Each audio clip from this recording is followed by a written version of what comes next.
Okay, magandang hapon, gabi, umaga po sa inyong lahat. We're here together again Wednesday night. This is now April the 5th, ikalima ng Abril. We're all set for a lively discussion on many of our issues, lalo na sa panahon na to. Off the air, we were talking with Madam Ana about yung kapal mooks ng ilang mga public officials po natin, hindi marunong mag-resign, hindi marunong mag-harakiri. Ano? Nakakaingit ang mga Hapon pagka may kinaiinisan silang public official. May option talagang magharakiri at public penance to the extreme, to the maximum. Dito, kapal mooks. Hihintay ang presidente na magsisante. Ang mga Pilipino naman sobrang malambot ang puso, hindi nagsisisante ng tao Ano? Pero ang matigas ang puso si Kado sa kanyang Facebook post. Yeah, we have some of that, and of course we have posts also ni Madam Ana sa Facebook. But we will also, we continue to revise our format, improve our format para lalong informative sa ating mga viewers and listeners, more substance than just opinion, more facts, including historical facts. In fact, we are always trying now to start with the lessons in history, and I have here first a discussion on Lapu-Lapu, no? Kasi itong mga buwan na to, maraming usapan tungkol dun sa 500th year of the circumnavigation of the globe by Magellan, which of course is only half truth. No? But before all that, let's have Madam Ana join us and say hello to the audience all over the world. Hello, good afternoon, good morning, and good evening. Kahit saan man kayo sa panig ng mundo. At sana ay nasa mabuti kang kalagayan. Good evening to everyone. And join us for the next 2 hours of really good discussion. Thank you so much. And here's Kado naman. Tararan, Kado. Gandang araw po sa inyong lahat. Depende na, gabi, hapon, o magdamag, kung saan man kayo naroon. At ito naman, ihahatid namin sa inyo ang mga prangka at makatotoong mga pag-analisa ng mga issues na kinakaharap na ating lipunan ngayon. Wala pong cover up dito. We call a spade, no holds barred. Thank you. Okay. And we have some early birds po na bagong pangalan na ibig sabihin hindi pa ho nalista sa previous early birds po. Dito po sa YouTube si Fernando Dizon. Good evening daw, Fernando Dizon. Writing down the name. Although delayed pa rin yung mga deliveries natin ng books kasi may ubo at kaunting sinat ata, yung si Marnie na ating inaasahan, tumutulong sa atin dyan. But as soon as she's well, she'll be double timing para magawa po lahat ito. Let me see if the next unrewarded na name yet dito sa kabila. Let me see. Okay. Juliet Camaro, may libro na. Jolito Argelius, may libro na ba? Lagay ko na muna, parang hindi ko natatandaan. But of course, Jolito is one of our regulars. And let's look at another. Let me see dito. Enrico Abeja, meron na ba? Let me see. Okay, anyway, I'll put it down. Okay, now let's move on to the... Alam po ninyo, ang topics po natin ngayon ay talagang very, very diversified. We're going to start a historical discussion about Lapu-Lapu. Pero always, dito sa mga discussion natin is the idea of conflicting views about these issues. And our topics range from the subject of Lapu-Lapu and the attitude of yung Sarado Katoliko kay Lapu-Lapu. All the way to the last topic natin is the Chinese space station na yung first module o yung core hub, yung core, ngayon ay nag-orbit na ng Earth orbit. So ganyang kalawak po. But let's start with this, no? Kasi itong si Restituto Ramos, talagang ito is katolikong sarado. And in this modern times of ours, para pong pag nagpo-post ito, parang nandun pa sa panahon ng Inquisition, no? Catholic Inquisition. Anyway, my latest post siya dito, April 27, 2021, of repost niya of post by Pepe Alas. I don't know this Pepe Alas.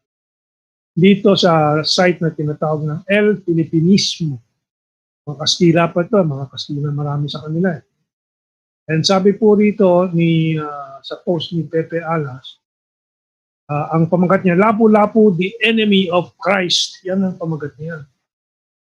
Kanyang katindi ang kanilang pagkasaradong Katoliko.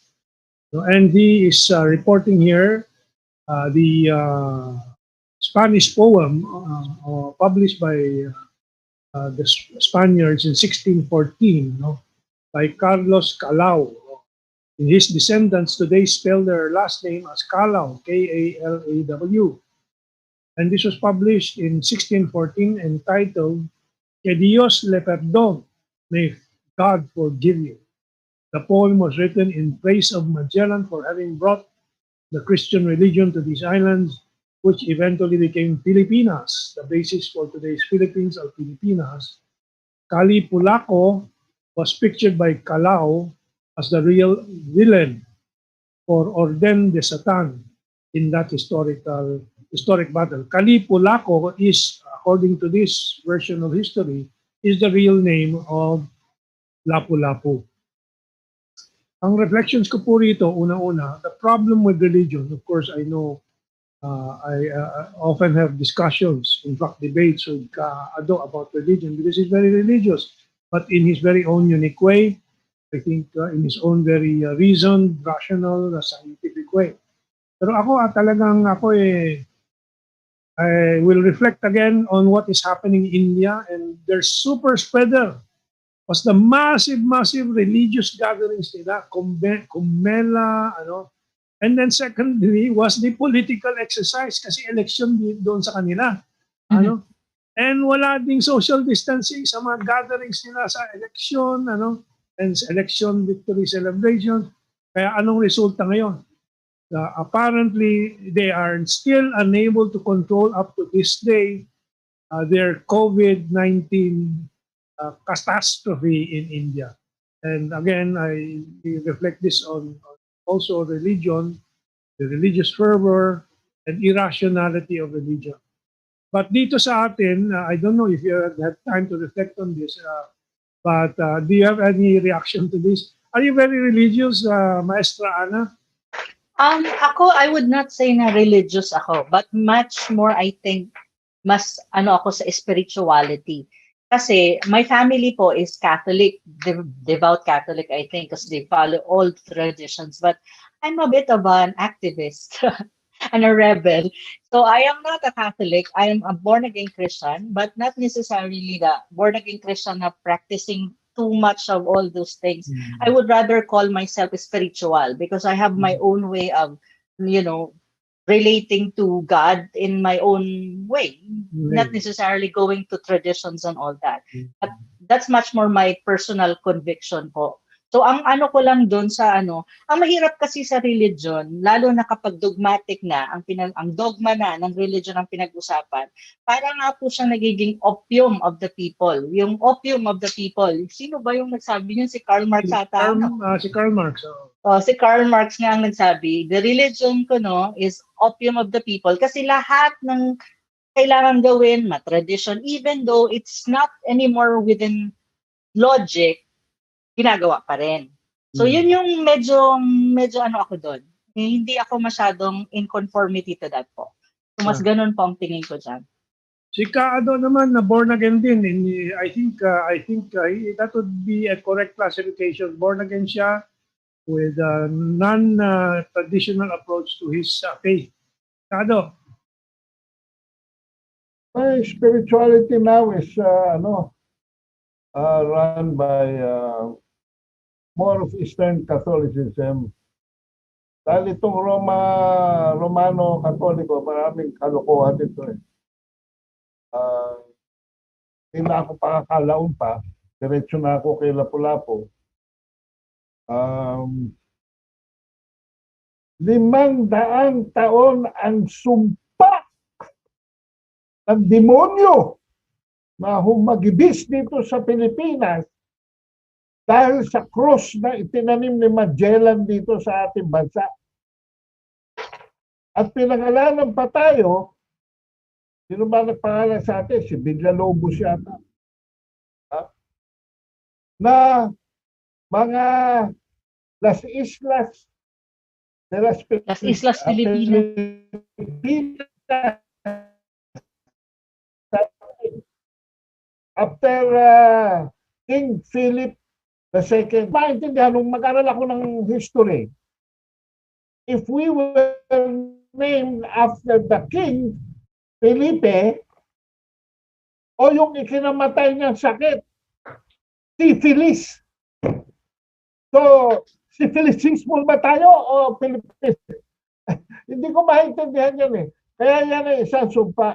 Pati pangalan ng Pilipinas ay dapat at some point in time, and I hope with the new administration coming in, tumawag na ng Chacha at parang Myanmar, ikalat natin ang ating pangalan sa kabuuan ng ating bansa, hindi lamang sa mga Pilipino at mga kampo ng syphilis, ng mga Kastila. No? Pero mo sila Lapu pa lumalabas na kalaban at demonyo ngayon. Ang thesis pangatlo, mga kapusa. Go ahead. Thesis. Ang pangatlo, mga kabansa, itong Lapu-Lapu, apo ito ng Sultanato ng Sulu. Ang trabaho nito kumbaga sa Biblia si Macho, tax collector, tribute, buwis ang tawag. Buwis sa ating wikang pambansa. Nag-collect siya ng buwis para sa Sultanato ng Sulu at ang Sultanato ng Sulu naman nagre-remit ng tribute sa Sultanato ng Brunei. Yun ang relasyonin. Pangapat, hindi ho si Magellan ang nag-circumnavigate dahil pinatay siya ni Lapu-Lapu. Ang nag-take over ay si Sebastian del Cano, hindi rin siya ang nag-first to circumnavigate the world. Ang una hong nag-circumnavigate the world is a certain person called Pedro Maisog. No? Na nakarating sa Espanya, alam mo naman, ang mga Pilipino talaga naglalayag yan kung saan napupunta. No? Wala akong choice kundi gamitin yung word na Pilipino kasi hindi pa natin napapalitan. So siya nakarating sa Espanya at doon nakilala niya si Magellan. Kaya nung bumalik si Maisog dito sa Pilipinas, that is the first circumnavigation of the world, mga kabansa. Ang isang Asiano, isang islander, and who would be called a Filipino eventually, first circumnavigated the world. Yan po ang mga bits and pieces of history. Okay. Ngayon po ako tatawagin kung anong pangalan talaga dapat natin. I would like to start by calling ourselves with the long name na tayo ay mga maharlikang lahi ng Luz Bibinda, Luzon, Visayas, and Mindanao. Okay. Yan po So, ang pwede natin Kado, ang isang thesis nitong article ni Calao or Calao is that end of this Pepe Alas is that ang Amerikano ang nagtayo na si Lapu-Lapu hero at binababa ang estado ni Magallanes o ni Magellan. So anyway, that's one of the theses of this article. But maybe I can add also, yung ating pagpuporma ng ating sistema de gobyerno, ating pamahalaan, dapat conscious tayo dyan at pag-aralan natin. Yung panahon ni Lapu-Lapu, as Kado was explaining, he was a tax collector. So meron ng order, may social order na, di ba? And so, ano ba ang maganda sa karanasan ng ilang daang taon na ng sambayan ng Pilipino? Anong maganda? Maganda ba yung sa kasalukuyan o meron pa tayong ma-improve dyan? We'll go on or kailangan nating palitan. Yes, yun. I think we really have to change it because finitik ang ating mga systems. At pero anyway, Jing Mable is writing a history that even predates all these things. So let's wait for that book. The name is Jing Mable. Okay, we'll move on. History pa rin po. I'm reminded of the gunboat diplomacy, era of gunboat diplomacy in the 19th and the early 20th century, kung saan ang ating Asia, ang ating rehiyon ay nasakop dahil sa gunboat diplomacy ng Amerika at Europa. Ito ba ay kanilang binabalik? At pilit po binabalik ba ito? At marami tayong nakikita kasi, titiniban doon sa Estados Unidos, kanilang freedom of navigation, kanilang pagbabanta na kanilang pipilitin na padala ang kanilang aircraft carrier fleets, armada, and so on. Bakit sinusundan din ng Inglaterra, United Kingdom carrier HMS Queen Elizabeth to visit Japan and South Korea, and France sends warship to South China Sea ahead of exercise with US and Japan. Hindi naman kailangan mahabang diskusyon dito. Paalala lang po sa lahat na may bahagi po ng kasaysayan ang buong Asia at ang Pilipinas. Hindi lang po itong nakaraang 100 taon kasi sa Pilipinas, naranasan natin yung gunboat diplomacy actually in the last century. Pero 500 years back, maaaring hindi tawag gunboat diplomacy, pero the colonial powers from the West already started taking over parts of India, of course the Philippines, and then later on parts of China. Of course, they forced open the doors of Japan through gunboat diplomacy rin. Ang tanong ko ngayon, bakit merong nag-welcome pa nitong pagbalik din ng mga gunboats? Maestra, tumatango ka. Do you agree with the question? No. Yes, I agree with the question na bakit until now meron pang ganon when in fact dapat. Actually po, hindi ko maintindihan why do the Western powers, yung mga warships nila, pumupunta sa isang region na hindi naman sila part ng region na yon. So ang ginajustify nila is freedom of navigation and innocent passage. Pero ang tanong, halimbawa kapag ang ships ba ng halimbawa ng mga taga-Asia, ang mga countries in Asia would go like for example to the coast of the United States, would they want that? No, they will react negatively. Pero pag tayo dito, pagpunta sila dito, parang ang hindi ko lang maintindihan, we welcome it or some of our people welcome that. Na actually, for me, no. Kasi hindi naman siya commercial boat unless mayroong pinag-usapan ng mga gobyerno na okay, mayroon Pilipinas, may usapan na mayroon kayong bakit sila nandito, may permission and all that. Pero still, they justify it always, freedom of navigation, innocent passage and all that. Na wala naman silang business in our waters, in Asia's waters, diba? Pero still, there are a lot of people who does not really think, really deeply, ini-embrace nila to at ini-welcome pa nila. For me, it's a sign of colonial, parang remembrance or nare-remind ako ng colonial era eh. And even beyond the colonial era, way back before the colonial era. Yeah. Mas ganun pa po ang impression ko dyan. Yes, I agree totally, Maestra Ana. And in fact, I had a short discussion with Professor Ed Tadem of the University of the Philippines about this in connection with the late Eileen Baviera, dating namumuno ng Asia Pathways to Progress Foundation. And so kasi she passed away last March 2020. COVID-19 after visiting or attending a security conference in Paris, France. Pag-uwi, namatay just a few days upon arrival because of COVID-19. Kasabay niya doon sa conference at namatay din nung pagka-uwi sa Pilipinas, Alan Ortiz. Amboy din yung Alan Ortiz. Si Baviera, leftist yan. Kasama nila Joma and so on. Pero, so when I said that, alam mo, kay Ed Taden, itong si Eileen Baviera is really underneath her facade, pro-West, pro-US. Sabi niya, I don't believe that. So I narrated itong security conference attendance niya.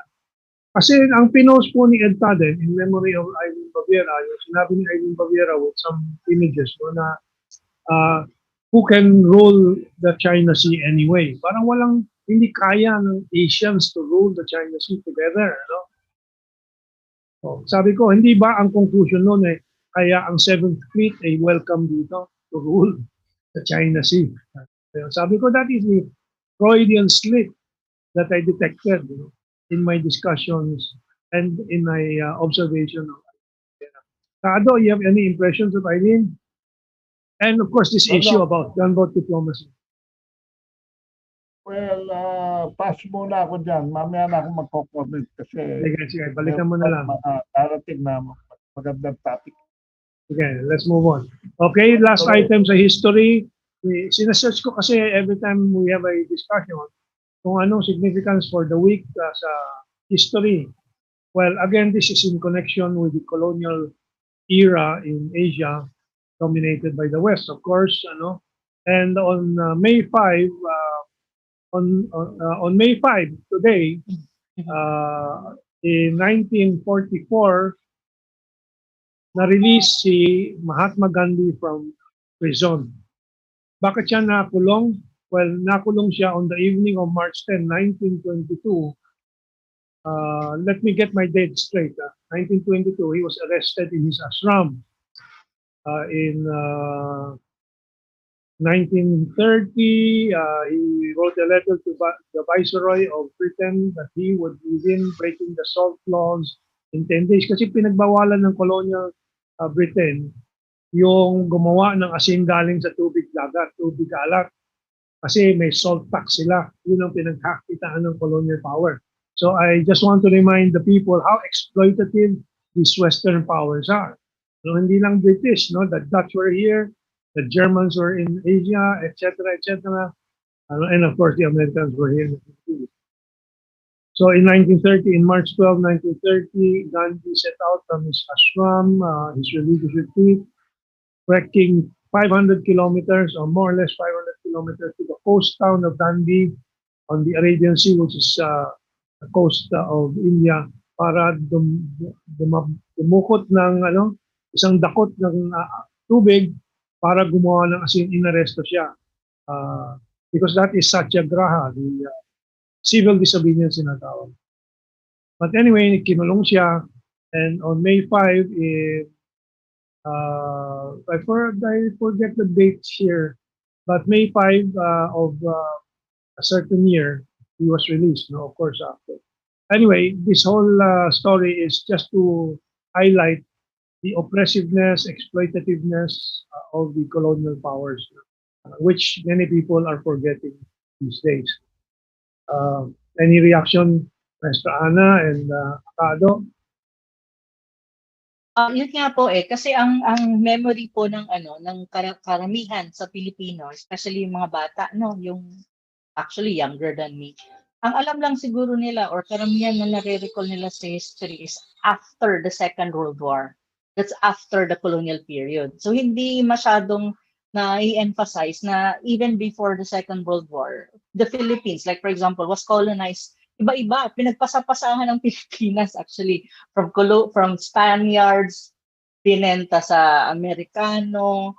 Then after the Americans, we have the Japanese. After the Japanese, we have the Americans actually, And then we were given what you call independence. So itong mga to, hindi masyado yan ma-appreciate Mentong at Kaado ng mga yung mga bagong sibol na kabataan ngayon. I think this is one thing that I think has to be emphasized, in terms of education, so that our these young people will be able to appreciate and learn from history. And when they are already grown up na nandun na sila sa politika, nandun sila sa ating society, working and being leaders, they would appreciate and they learn from the experience. Pero ito, I'm telling you, because I've taught in different university and I've taught many different subjects, like I taught political history. My God, madidismaya ka po. Ang walang masyadong alam sa history, especially after before the Second World War, ang ating mga kabataan ngayon. I think this has to be emphasized. No, isa yan sa mga advocacy ko po, actually, yung turuan at maintindihan ng mga batang Pilipino ang totoong history ng Pilipinas. Para maintindihan nila kung ano yung pinanggagalingan natin, tulad ko, no? Yeah, and I also wanted to give our audience a broader aspect of being Asian, no? Na kasama tayo sa isang karanasan ng 500 taon. Hindi lang naman Pilipinas nasakop ng kolonyalismo, India and so many others. Kaya ang ating reaksyon sa nangyayari sa kasaysayan ng mundo ngayon, dapat meron tayong alaala na dumaan na tayo sa ganitong karanasan. Nandito na naman ang gunboats ng kandurang mga makapangyarihang bansa. Papayagan ba natin silang manggulo na naman dito sa atin? No? I'll go to Kaado, but before that, si Rain Pinebook, may bati kay Kaado. Sabi niya, Mentong, happy anniversary dahil ngayon nawalan ng franchise ang ABS-CBN. Binabati rin kita, Kaado, and special mention ka. But anything to add to these points that we have discussed? And to Mahatma Gandhi. Ako, hindi ako masyado sa mga so-called heroes. Kasi kailangan inventaryo natin ang mga bayani natin. Meron din yung mga hero na hindi naman dapat hero. Nakalagay pa sa pera natin. Kilala ko yan, Kado. Mga trader sa bayan. Bakit, alam mo, dyan ako medyo dismayado kay Duterte. Sa bagay, dilaw din naman si Duterte. Kung hindi dahil kay Cory Aquino, hindi siya malalagay na acting mayor, diba? Pero para sa akin, Diyos ko, Ninoy Aquino naman, maya. Kaya nga, Kaado, let's look at the real heroes who fought for the right side, our side, for the independence. And of course, Mahatma Gandhi for the Indian people, and others.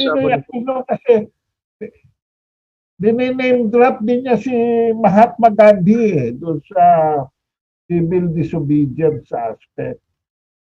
Pero magtakubang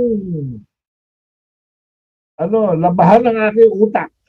Hindi ko yata maintindihan kung paano naging bayani itong si Ninoy Aquino na nasa pera pa natin at nasa international airport pa.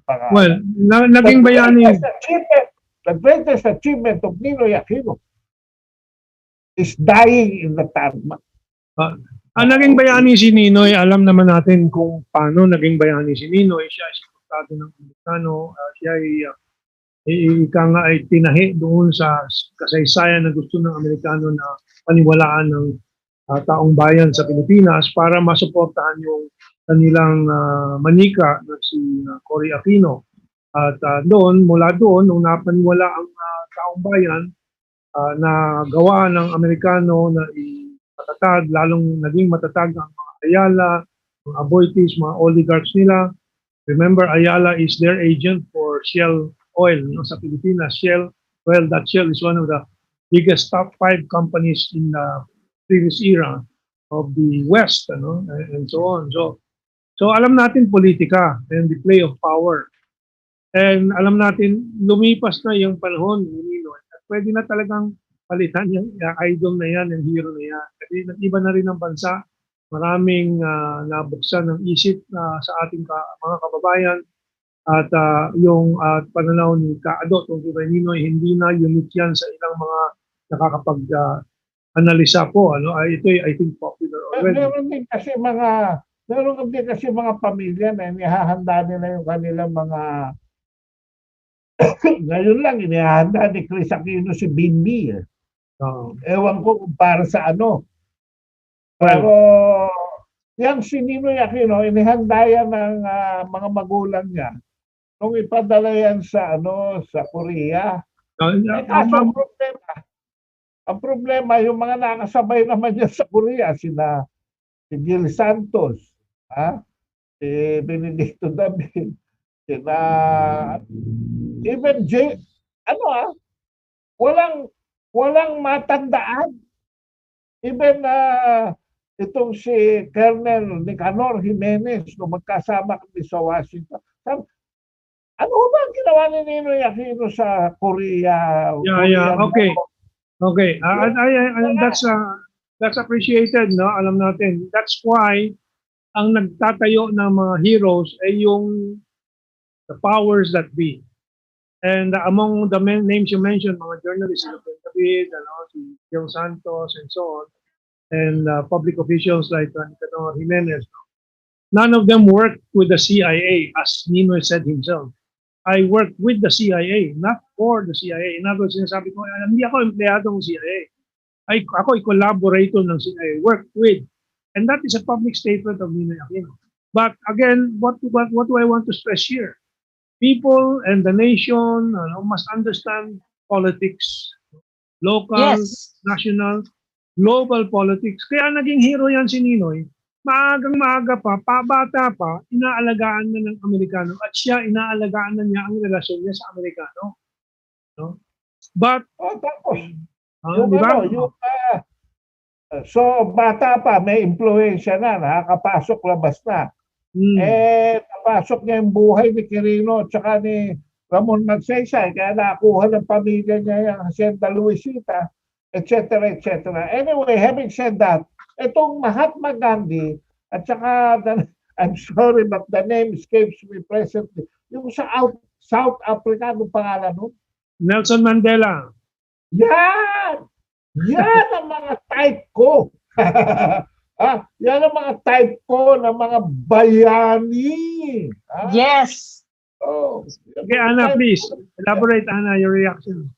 No, I would agree with that's also the type of heroes that I want to emulate. No, these are the real heroes. These are the example of heroes. Makikita mo, I read the biography of Nelson Mandela. I watched the movie. It was really, really a heroic thing. No, even him, he does not even consider himself as a hero. And also Mahatma Gandhi, I read 2 books about his life. And they're really hero. Ang kaibahan lang, Mahatma Gandhi was into non-violence, no? Siya yung pinaka-father of non-violence. But still, at the end of the day, makikita mo kung bakit at kung paano niya dinala yun. Si Ado, excited si Ado. Sige, Ado. Meron tayong ganyan dito sa Pilipinas. Pero ang ginagawa ng mga oligarko, ibinabasura. Yes. Ang pangalan ng bayani yan ay Jose Rizal. And yet, yung 1 unit ng Jose Rizal inalis pa sa curriculum.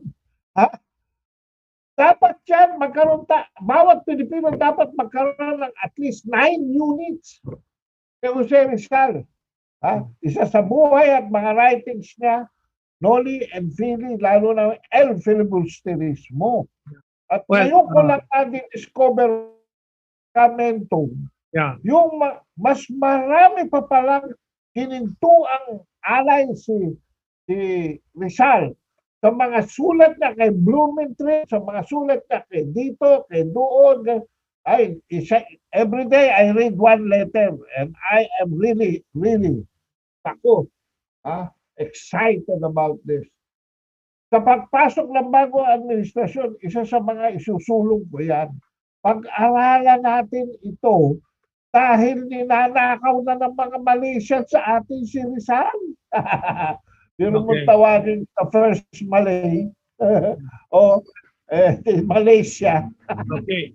Well, I think one of the similarities that you can see dito kay Mahatma Gandhi at kay Nelson Mandela at kay Dr. Rizal ay yung firm faith Yes. sa mga prinsipyo. Hindi politiko. Hindi Prinsipyo. hindi nagbabago ang kanyang prinsipyo batay sa nagbabagong panahon. Di ba? Yes. Talagang permanent ang mga principles na bunga ng malalim na pag-iisip at pagmumuni-muni, pag-reflect sa kahulugan ng buhay nila. At nung nag-dedicate sila, todo-todo. Hindi tulad si Ninoy na politiko na pabago-bago. Depende sa ihip ng hangin.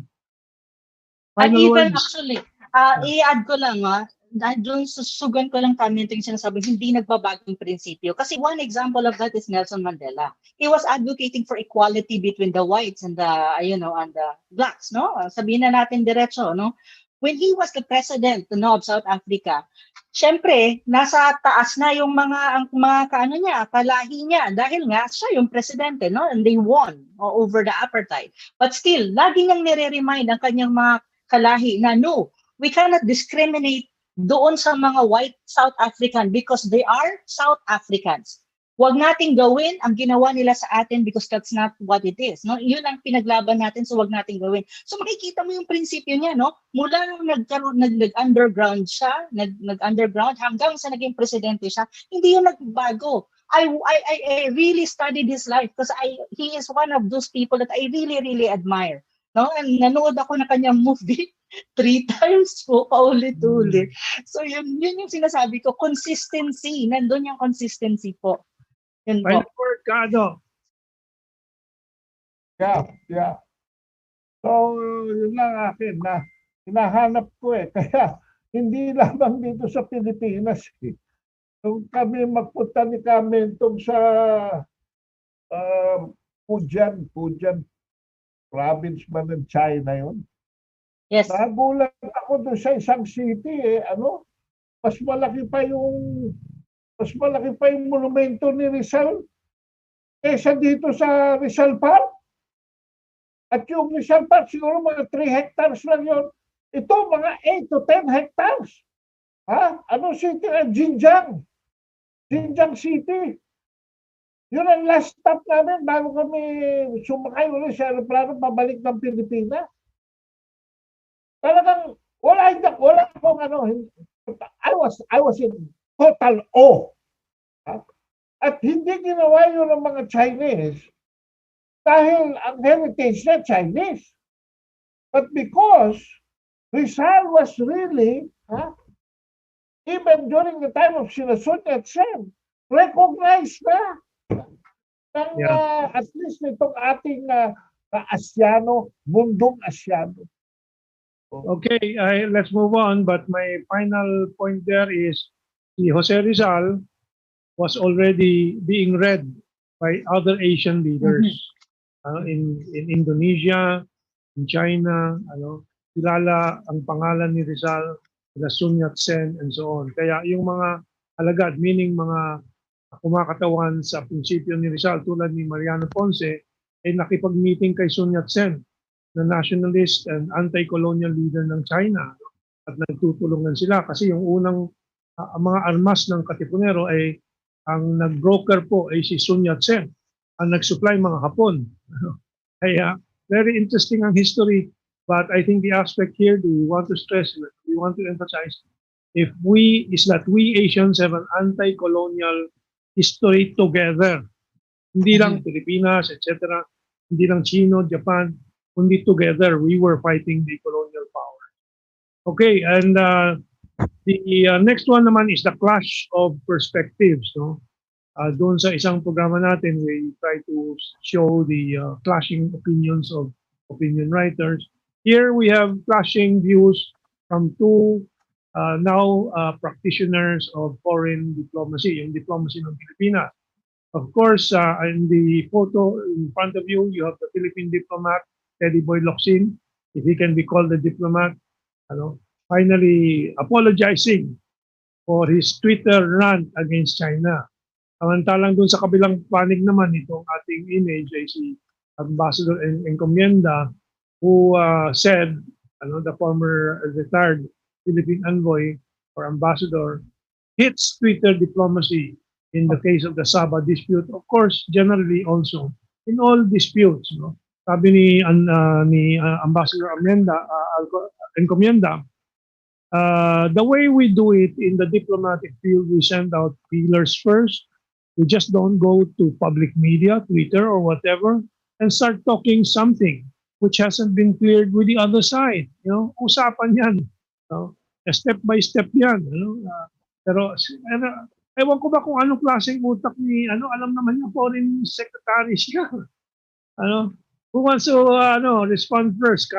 O Ana? Ako po muna, kasi Sige, go ahead. maiksi lang po ako. Ang ano ko lang po, tama din, kasi binasa ko yung article about Ambassador Encomienda. Tama po siya. Kasi nag-aral ako ng diplomacy sa France, actually under the scholarship given by EU. And it was a pool of people. Unang tinuturo po is doon pag diplomacy is pag nandun ka sa ganyang sitwasyon, you don't go to the media right away. What you do is you try to do back channeling or you try to talk to the counterpart kung ano talaga ang nangyayari on the ground. And usually, kapag very sensitive issue like the South China Sea, you have to be very specific and you have to be very factual. And most of the time nga po, kapag talagang heightened ang issue at very sensitive at medyo mainit na, sometimes nga po hindi nagsasalita eh. Alam mo yun, hindi nagsasalita muna until nagsasubside yung issue before even making statement. Pero what happens to our Secretary of Foreign Affairs is, ang isa lang comment ko sa kanya, bakit sa Twitter? When in fact, even the apology can be a public apology, written statement siya. It could not be sa Twitter lang. Kasi ang Twitter is just a social media platform, but it's not an official platform ng gobyerno natin. So kung mag-apologize siya, dapat formal. Kasi ang kabilang party natin ng China, nagkaroon sila ng official statement in a formal way na nakapublish siya, official opisina ng Ministry of Foreign Affairs nila. At maganda ang pagkaka-form niya, pagkaka-articulate. Ganun ho dapat, no? Kasi foreign secretary siya eh. Pero ang ano ko pa doon, comment ko pa, nag-apologize siya daw, hindi sa ambassador ng Chinese Embassy, not necessarily with China, but only to one person daw. No? Kung tama ang pagkakabasa ko sa tatlong sources ko. At saka chinek ko rin ang kanyang mga Twitter. Kay Foreign Minister Wang Yi lang. Kasi kaibigan niya daw. Then, he offended China as a country kasi hindi naman niya sinabi na fucking Wang Yi. Ang sabi niya China. And he was pointing to a country. And a country is composed of people and government. So you cannot do that. I'm really perplexed by Secretary Locsin with this latest tweet. Yeah. No? Yun po yung masasabi ko dyan. Maestra Ana tells it like a real diplomat. And teacher. Kado. Well, Cory Aquino visit 1987. Eddie Boy Locsin, because siya ang recruiter ni Mark Malloch Brown, who is the handler of Cory Aquino sa PR, was among the delegation. And they collaborated in writing the speech of Cory that was delivered before the joint houses of Congress in the US. I'm talking about the speech that earned $800 million na ginamit namin na seed funding for the multilateral aid initiative because during that time, talagang bagsak ang economy ng Pilipinas. Flat. Di pa sweldo sa gobyerno, wala tayo talaga. Wala nagbabayad ng buwis. The whole economy in 1984 collapsed. Now, meron kaming portion ni Ambassador Piraes na pinaltan doon sa speech. 5 areas. Phrases lang. Phrases lang. Alam mo ba, itong si Teddy Boy Locsin, kung gaano ka arrogante, itong hayupak na ito. Nung malaman niya na meron kaming pre-post ng mga changes, ang presidential delegation was booked sa Madison Hotel, no? Sa Washington, D.C. Sa corridor, sa 9th floor, nireserve yung 9th floor sa Philippine delegation. Sa 9th floor ng Madison Hotel. My God! Nagsisigaw itong si Teddy Boy Locsin. Asa na yung punyetang mistisong Pilays na yan? And he kept on saying and he was shouting until the Secret Service had to hinawakan na siya at ibinalik siya sa kwarto niya. Ganyan ang mga klaseng arte nito. Ina-arte nitong tao nito. Ang problema kasi, kaya ako tinatawag na ating foreign policy is a farce, the way it is being practiced. Unang-una, hindi base sa prinsipyo. Sinasabi lang nila na base sa constitutional provision of an independent foreign policy. But it's more of a lip service. Wala talagang value. Unlike China, value of foreign policy yan is based on the principle of Josue, harmony. Ang US, exceptionalism. Kaya hindi ko sinasabing mali o tama. Ang sinasabi ko lang may principle value.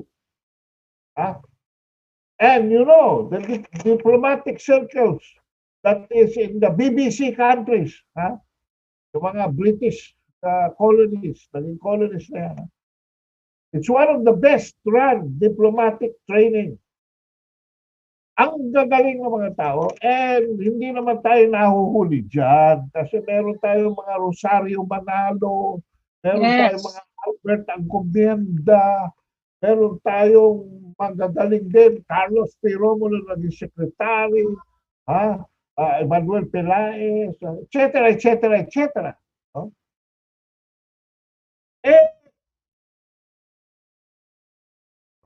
Ang problema,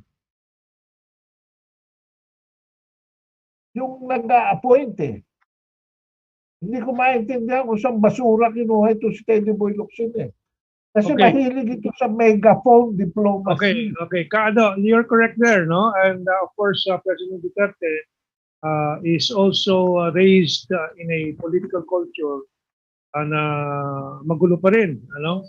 I don't know when we will rise above the old political culture ng bayan natin.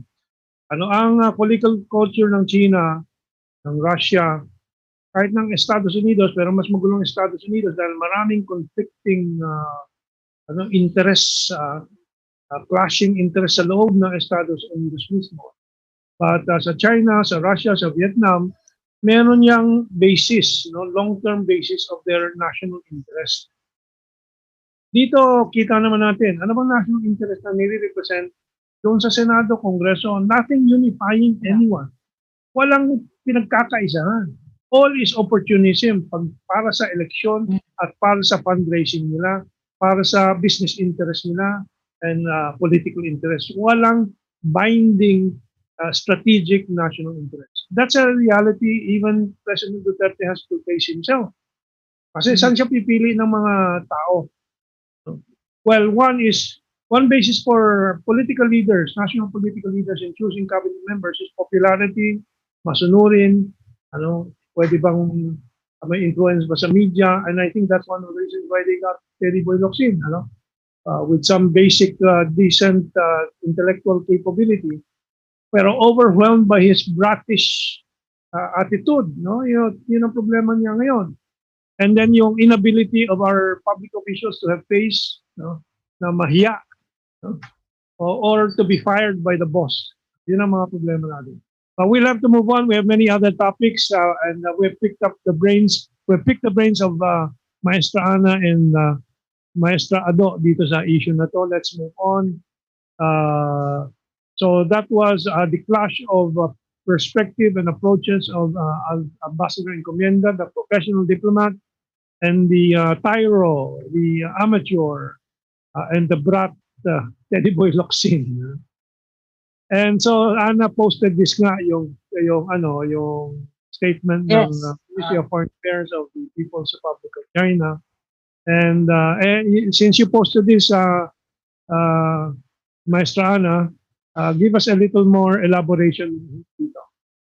Oo, ang ano yan, ang sinasabi ng stand ng Ministry of Foreign Affairs ng China is parang matagal ko na rin sinasabi yan. Even I wrote a lot of columns on that na megaphone diplomacy, especially when you talk about sensitive issues and very hot issues that involves national interest and national security. You should not do that. I mean, megaphone diplomacy po is you use the media to actually compel the other party to actually agree with what you want. But this is a very imbalance, kasi it's between us, the Philippines, and China. And in terms of power structure, kahit ano pong ating gawin, ang China po talaga is a superpower already. Okay? So, tayo ay hindi naman tayo nandun sa status na yun. So, may imbalance po dan. No? Ang ginagawa po ng ating foreign secretary, most of the time, kapag may issue, is megaphone. Dinadaan niya sa social media, dinadaan niya sa mga bravado, at dinadaan niya sa press, which he thinks would compel China to actually concede with what he wants. But actually, that would never happen. Why? Because China is a big power. The only way you can actually resolve issues like that is through diplomacy. Ang diplomacy, hindi megaphone, yung quiet diplomacy, talking, negotiation, and sometimes you don't publicize it. You just have to talk to them in a quiet way. Kasi mas effective yun . Diba? May backdoor diplomacy pa nga . Pero ibang ginagawa ng ating foreign secretary po, yun ang pino-point out po ng kabilang party, which is China. Actually, alam nyo, Mentong, I was impressed. They're very classy. They are very sophisticated. They never even mentioned Secretary Locsin's name. Sabi lang doon, certain people or certain person. It's a very classy. It just means na pagdating sa diplomasya, malayo tayo compared to them. Hindi sila nagkakalat, tayo nagkakalat. Alam niyo po ba, nang ni-research ko po yan, yung latest na statement ni Secretary Locsin, there were articles who even said, mga commentary, who even expressed na tinapon daw natin ang diplomacy natin sa trash bin. There was one commentary who actually said that. Kasi ni-research ko yung international na mga commentary on this and even the news. Kasi it was picked up by foreign media. May ganun po na comment. Well, may I, before I go to Kaado, I'll just mention the way the Chinese Foreign Ministry stated it. Sabi niya, facts have repeatedly proved that microphone diplomacy cannot change the facts, but can only undermine mutual trust. It is hoped that relevant people in the Philippines will comply with basic etiquette and their position when making remarks. In other words, pag-isipan mo yung position mo, yung estado mo. Precisely. And I'll go to the next item kasi tied up ito dito sa issue, and then I'll go to Kaado. So, China urges Philippines to avoid complicating South China Sea issue. Actually, wala namang complication except na dito sa megaphone diplomacy na nilalathala sa buong mundo. Yung mga sinasabi ni Locsin na wala naman talagang issue. Or even yung kay Lorenzana or kay Sobehana and so on, na my next item will show that it is the Philippines that's provoking and not China. But before I go into that, kung may naisidagdag ang ating James Dean na inaayos ang kanyang buhok, kilala mo ba si James Dean na Ana Malindogoy, Maestra Ana? James Dean. He's a real star nung 1950s, but he died in a car crash. Anyway, ako si James doon. Okay. Anyway, iyan na nga no ha? Bakit kailangan kumuha tayo ng mga former congressmen mga commentator sa television, ha? Ganito, from the trash bin. Ang dami natin magagaling na ambassador. And I work with them. Nung una, ang impression natin nung panahon ng Marcos, hindi ka pwede maging ambassador kung hindi ka bata ni Cocoy Romualdez. O di kaya padrina mo si Imelda Marcos. Farthest from the truth, ladies and gentlemen. I have worked with 2 departments in the government. Luckily, both of them have a wellspring of professional career individuals. I'm talking about the Department of Foreign Affairs and the Department of Agriculture. Pinakamarami pong PhD natin sa agriculture. Dito sa Pilipinas, dyan sa DA. No? Kaya ang problema, walang bumibili ng mga thesis nila, kaya binibenta nila abroad. Pag nabenta na abroad, bibili naman ng Pilipino. Okay. Okay, anyway, Kado, I think we can agree with Kado talaga. Marcos had high standards for the people he recruited. Ano? Because why? Because why? Very strict and very professional. We have a Foreign Service Institute. Yeah. Pero bakit nagagawa ni Marcos yun? Because there was only standard. There was only one standard. Marcos's standard. Ano ang standard ngayon? Standard na gusto ng mga oligarchs, standard na gusto ng mga Amerikano, standard na gusto ng media, and so on. Nagka-clash lahat yan. Well, during Marcos's time, Marcos wanted his administration to be successful, to be the best, and it was at that time. He was a recognized leader for Southeast Asia. So he could set things the way they should be set. Pero ngayon, paano? Yung Kongreso, yung Senado ngayon is trying to pull down the government to support the Reds. Conflicting with the national purpose. May problema talaga tayo. Oo, ang problema din natin po is merit system. Oh.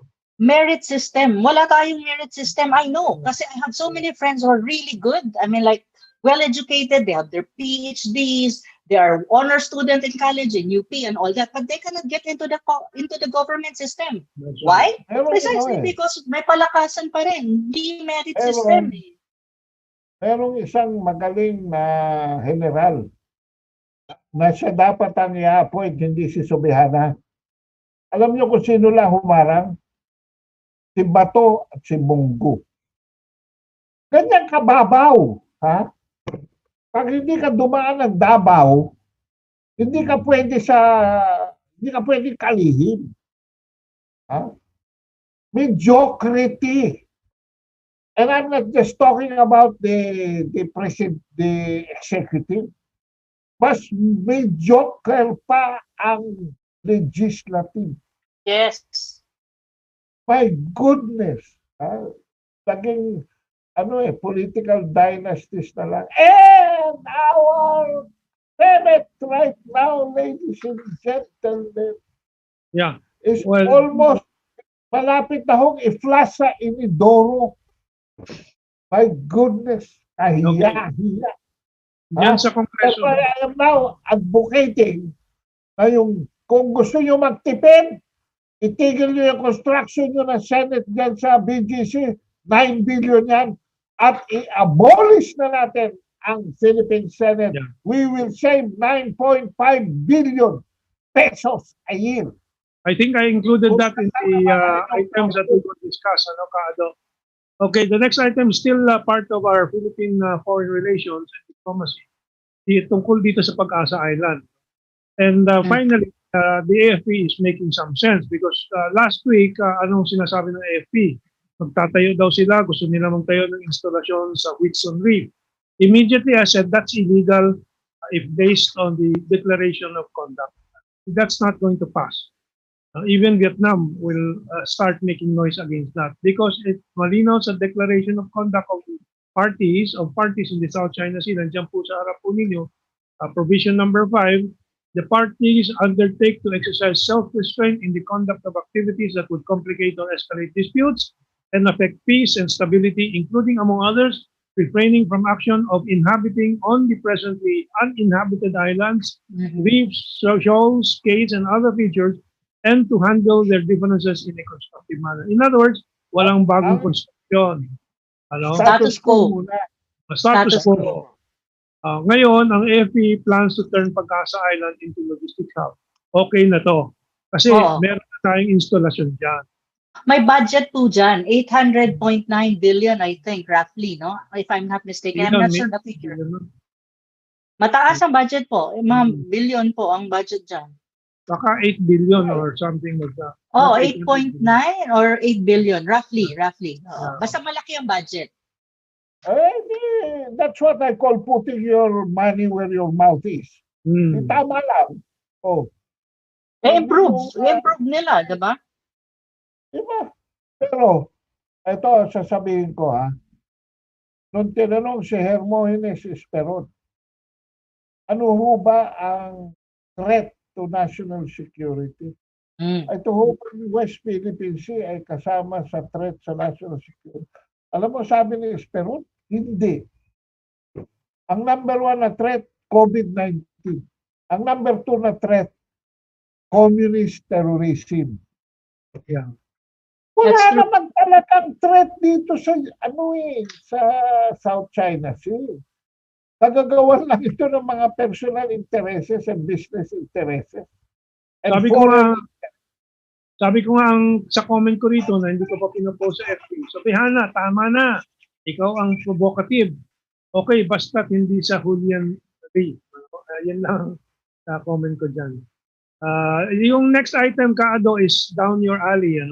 Yung sinasabi mo nga, scrap 9 billion, yung article ni Bobby Tiglao sa Manila Times.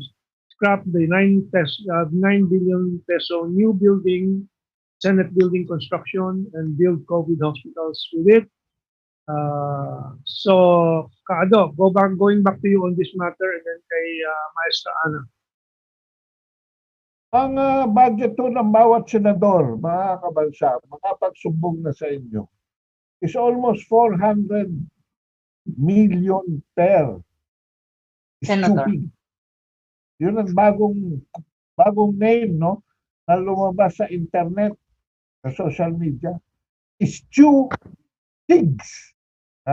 Stew pigs. Mga bobong baboy. Anyway, ito sa kolong ni Bobby Tiglao, makikita natin pagdating sa mga bakit sila naghahangad dito sa LCAC. Kasi hindi po ito dadaan sa kanila. Ito po diretso sa 882 barangays. Dahil in the past, galit na si Duterte sa Congress at Senado dahil sa pag-handle ng pork barrel. The short description is, sabi nga ni General Parlade nung interviewin natin nung linggo. Sunday. Doon naman sa mga areas kung saan ka man nakikipaglaban sa mga communist terrorists wala naman doon kung hindi national road Walang municipal road, walang secondary road, walang tertiary, walang farm to market roads. Pero, ang haba ho ng listahan na pinagkagastusan na yan ng buwis ng ating mga sambayanan na inappropriate ng Congress. So, saan napunta? Kaya galit na galit sila dyan sa budget ng LCAC. Akala nila LCAC ang magdidesisyon kung sino bibigyan o hindi. Hindi nila alam na nakalaing budget na yung mga yun. At sa katotohanan, kabobohan lang ng mga senador natin, ay magliliman taon na po. Hindi nila alam na itong LCAC ay may flip side na i-clip na commonly known as balik loob program. At ito pong balik loob program ay nagpo-process na ngayon ng more than 16,000 surrenderies and their families for reintegration back to society. Okay, thank you for that very comprehensive summation ng mga programang yan, no? Maestra Ana, before I go on to the next item, any addition? Quick addition lang po. Nag-ano ako niyan nag-post. Ang sabi ko nga, kung ang mga senador, common sense lang yan Very commonsensical yan. Between the building ng mga senador, sino ba nagbe-benefit niyan? Ang senador? Sabihin na natin ang staff nila. Dito sa NTFL-CAC na gustong i-defund, sino ang nagbe-benefit niya? Buong Pilipinas. Kasi ang 82 barangay is widespread sa buong Pilipinas.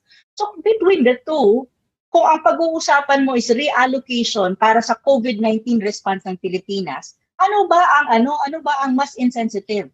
Ang magpatayo ka ng classy, very sophisticated building in the midst of a pandemic we have economic recession, or itong NTFL-CAC na Barangay Development Program also addresses the COVID-19 and the development needs of the grassroots level.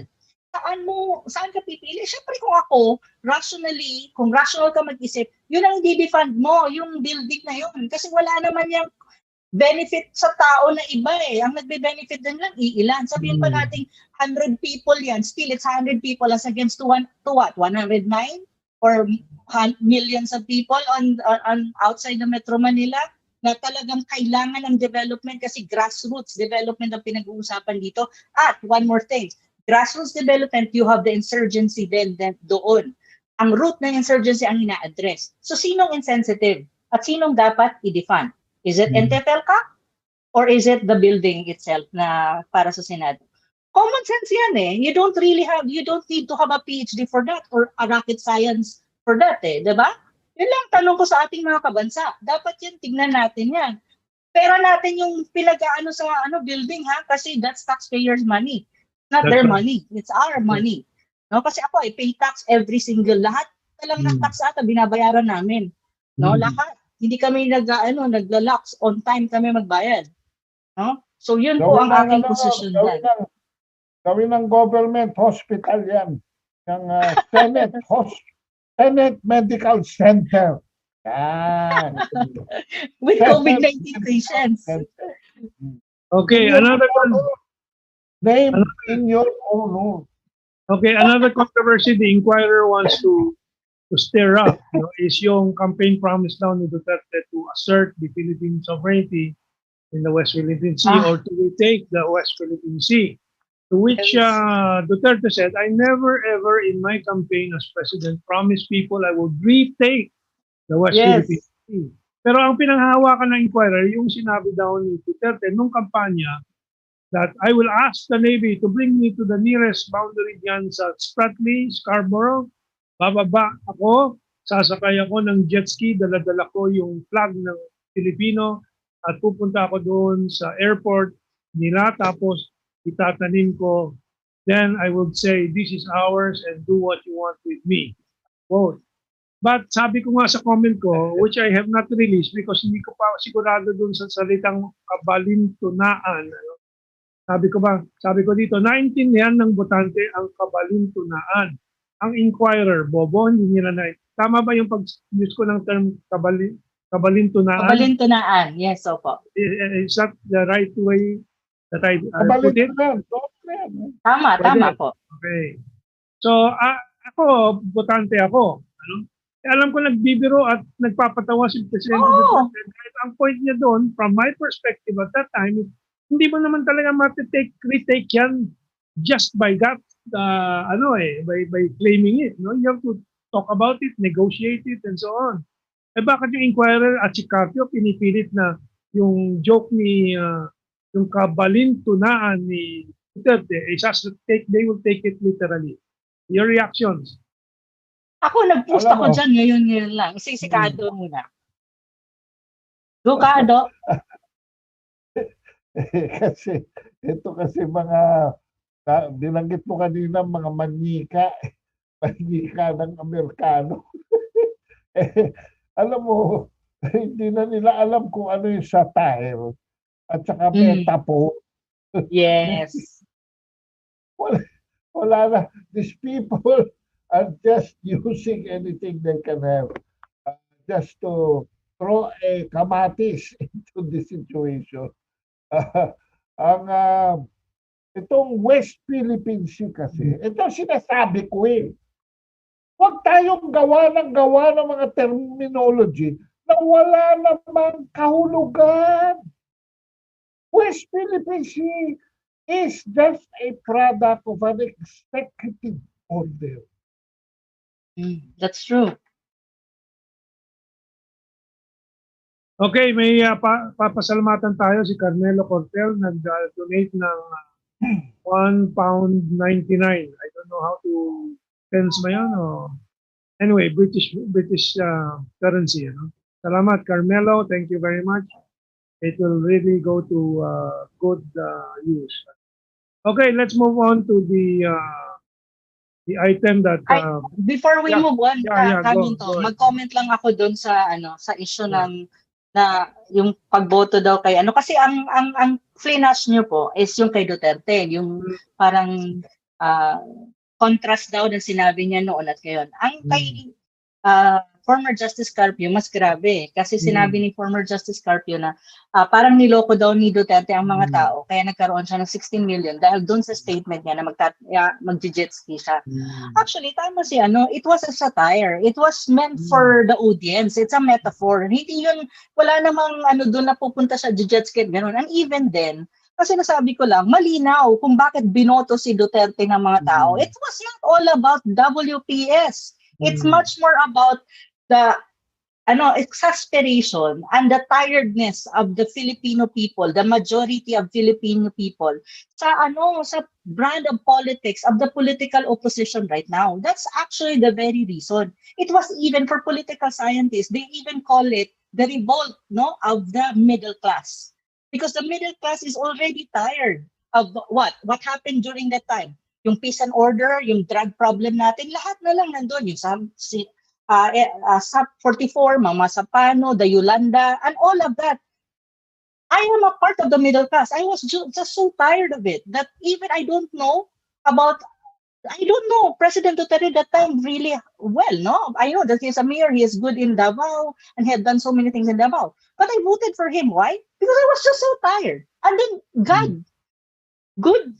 He is doing really good in trying to deliver the public good that we need for this country to at least move on. Hindi ko sinasabing perfect, but at least, infrastructure development is there, and the COVID-19 response is very, at inaayos na mabuti lahat yun. That was the reason why he was voted. Not necessarily because of WPS and also about that statement na very satire yun at metaphor yun. It was meant to amuse the audience. Not necessarily for him to be voted in office. Yun yung sinasabi ko sa post ko po about that. Yeah. Okay, si Kaado ata is naputol for a while, no?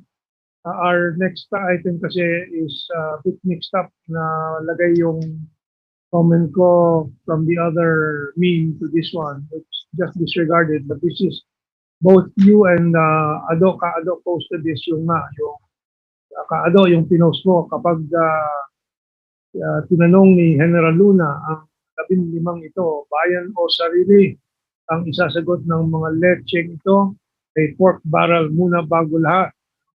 I'll move on to the next one is the explanation of General Parlade about the defunding of the NTF-ELCA, which will allow Reds to exploit communities. Makakabalik sila sa mga communities. Okay, that would wrap up one part of the discussion. So, Maestra Ana just finished discussing the real reason why Duterte won. And it's not because of the West Philippine Sea. No. It's an entire gamut of frustrations of the people and the promise of change of the president. Kasi diba, change ang kanyang promise. At saka, one thing that ang mga kabansa natin maintindihan at ibang tao, ang issue po ng West Philippine Sea, sa pagdating mo sa probinsya, kasi ako taga-probinsya, hindi yun napapag-usapan ng mga probinsya-probinsya outside of Metro Manila. Hindi yun ganun napag-uusapan. Bakit?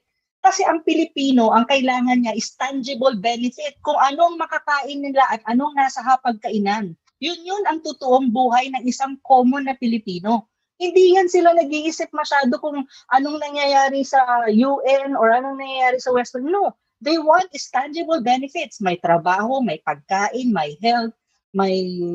Yun yung kailangan nila, yung basic needs. Kaya nga, na-elect yan si Duterte, it's precisely because yun ang nawawala before, no? Yung previous administration, yung peace and order, safe ba ang mga tao? Hindi, makakalabas ba sila ng walang inaatake? Yung pickpocketing, these are small issues but ito yung tinitignan ng tao sa isang leader eh. Kaya nga, yung West Philippines, dito siguro sa Metro Manila, hype up yan, national eh. Pero pag bumaba ka sa level ng common tao, hindi yan hindi yan pumapasok sa psyche. Yun ang totoo, no? Okay, Kado. Pero itong issue ng mga komunista, intindido ito ng mga kabansa natin. Yes, Dahil mula nang mamayani ang mga yan sa mga distant places. Interior. Wala nang progreso. Because, naging shadow government na sila rin eh.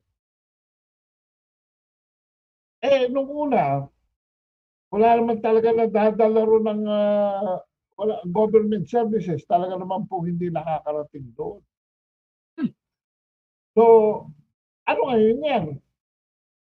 Pero ngayon, narito na nga itong LCAC at saka itong ICLIP. No? Itong Executive Order 70, LCAC at yung Administrative Order number 10, yung ICLIP, yung balik loob program, nakikita nila, tangible. Talo na itong darating sa 882 barangays na ayuda. Napakaling ayuda po sa infrastruktura, sa agrikultura, sa pagkain, sa kabuhayan, sa hanap buhay, etc. Now, never before happened dahil hinaharang ng mga kongresista at ibinubulsa ang pera. Ang trickle down sa barangay is only about 10% of the national budget. Can you imagine, pinakamalaki ang countryside? Tapos 10% lang napupunta sa kanila. Kaya nga tinawag ang Maynila na Imperial Manila eh. Ngayon, eto ngayon. Kaya sabi ko, bobo. Sinasabi nila magagaling sila mga politiko pero failure sila dito. Ang grade nila fail dito sa issue ng amelioration of our very own barangay. The start of development in the farthermost, remotest areas of the country. At ensured by the military that they will be delivered and that they will be accomplished. Ito pa tinira. Ito pa tinira ni Drillo. Ito pa tinira ni Dick Gordon. Diyos ko, kaibigan ko pa naman. Hindi na yata nag-iisip. Ang sinabi lang naman kay Pinky Webe, if they defend the LCAC, then they are stupid. Kado, they really want to prove that they are stupid. Gusto nilang ipatunayan talaga, kaya gusto nilang i-defend talaga. Okay, let's move on. Okay, so the next good news naman. Good news. Galvez sees herd immunity in NCR, nearby provinces by November. Sa Nobyembre po, kung may herd immunity, pwede na tayong matulad sa Britanya. Ngayon, na talagang parang normal na. Palapit na sa normalization sila. Kahit sa Estados Unidos, napakarami nang nabakunahan and they are going towards herd immunity. So it proves several things. Number one, the government is doing what it can. Number two, vaccination does help. Kahit na merong mga mangilan-ngilan na hahawaan pa rin kahit na vaccinated na, meron yan. Sa milyon-milyon kasi ng tao, daang milyon, merong papaltos talaga. But maraming factors yan. So vaccination works, and we're all improving our medical care And of course, the numbers have dropped in Metro Manila, in NCR, so that's also the good news the past few days. Ano? So, in connection na rin doon sa issue ng foreign relations, for a while, nagkaroon na naman ng panic dyan sa DFA, and itong si Locsin na naman nagsalita tungkol doon sa possible mandatory vaccination daw ng mga OFW sa Hong Kong. Ano? And the domestic workers were alarmed by compulsory Hong Kong vaccine plan. Mabuti mabilis naman nag-respond ang Hong Kong government. At sabi po ng Hong Kong administration, sabi niya dito, Hong Kong puts brakes on helper vaccine policy. Amid firestorm of criticism, City Leader Carrie Lam has asked Labor Secretary to review policy and hold discussions with consulates from countries providing most domestic workers. Of course, I had a discussion now with Maestra Ana on this, and sabi ko, kung ako may pamilya na may PH, papabakunahan ko rin, kundi hindi ko tatanggapin kasi paano mo makokontrol sa loob ng tahanan mo. Ano?